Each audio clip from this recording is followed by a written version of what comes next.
যে বিএনপি শুধু ছাতাবাজি করে না, জানাজার মধ্যেও যে জানাজা পড়তে যায় তাকে আমরা ধরে এটাই আপনারা প্রমাণ করলেন নতুন করে।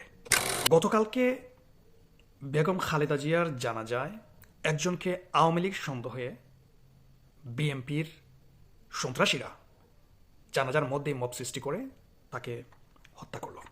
কেন কেন এই হত্যাকাণ্ড সর্বস্তরে সর্ব জায়গায় কেন আপনাদের এই মববাজি, চাঁদাবাজি থেকে শুরু করে মববাজি সব কিছুতে করতে হবে? সব কিছুতে কেন রাজনীতি টেনে নিয়ে আসেন?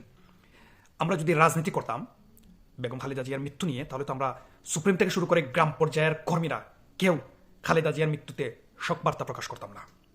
কারণ তিনি আমাদের সাবেক প্রধানমন্ত্রী ছিলেন, এই বাংলাদেশের সাবেক প্রধানমন্ত্রী ছিলেন। ওই হিসেবে আমরা শোক বার্তা জানিয়েছি। তার অবদান এই বাংলাদেশে ছিল। যারা যারা বাংলাদেশের প্রধানমন্ত্রী হয়েছেন, যারা যারা রাজনীতিবিদ আছেন, প্রত্যেকেরই কিছু না কিছু অবদান এই বাংলাদেশে রয়েছে। সে অনুযায়ী বেগম খালেদা জিয়ার অবদান অবশ্যই বাংলাদেশে ছিল, এবং তাছাড়া তিনি বাংলাদেশের প্রথম নারী প্রধানমন্ত্রীও।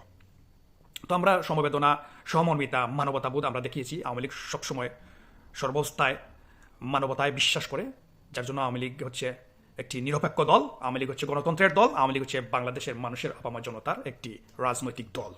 সুতরাং একজন মানুষ যদি আপনারা আওয়ামী লীগ সন্দেহের জানাজার মধ্যে আপনারা মেরে ফেলেন, এটা কোন ধরনের রাজনীতি করলেন আপনারা? তাহলে একটা মানুষকে কবর দিচ্ছেন, আরেকটা মানুষকে হত্যা করে, এটাই কি আপনাদের রাজনীতি?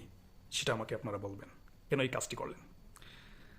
এই জানাজায় কি আপনারা মনে করেন শুধুমাত্র বিএনপি লোক উপস্থিত ছিল? এখানে কি আওয়ামী লীগের লোক নাই? এখানে হাজার হাজার লোক ছিল আওয়ামী লীগের। একজন মানুষ হিসেবে মানুষের জানাজায় স্থানীয় লোকেরা, দেশের লোকেরা উপস্থিত থাকবে, এটাই স্বাভাবিক। মুসলমানের জানাজায় উপস্থিত থাকবে, এটাই স্বাভাবিক।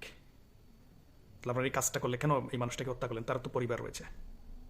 আপনার আজকে ক্ষমতা আছে, শক্তি আছে বলে কি জানাজার মধ্যে আপনারা হত্যা করলেন? ইতিহাস গড়লেন নতুন করে যে বিএনপি শুধু ছাতাবাজি করে না, জানাজার মধ্যেও যে জানাজা পড়তে যায় তাকে আমরা ধরে হত্যা করি, এটাই আপনারা প্রমাণ করলেন নতুন করে।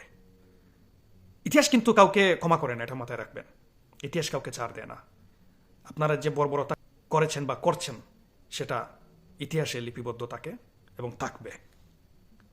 তাই ইতিহাস হয়তোবা তার সময় মতো সবকিছুর পালাবদল ঘটে, প্রতিশোধ নেয়। রিভেঞ্জ অব দ্য নেচার নামে একটা শব্দ রয়েছে। সো এটা প্রকৃতি তার আপন শক্তিতেই প্রতিশোধ কোনো না কোনো এক সময় নিয়ে নেয়, কেউ কাউকে করতে হয় না।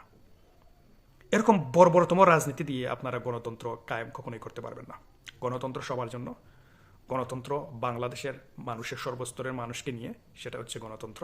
সবাইকে নিয়ে সবার অধিকার আদায় করার নামই হচ্ছে গণতন্ত্র।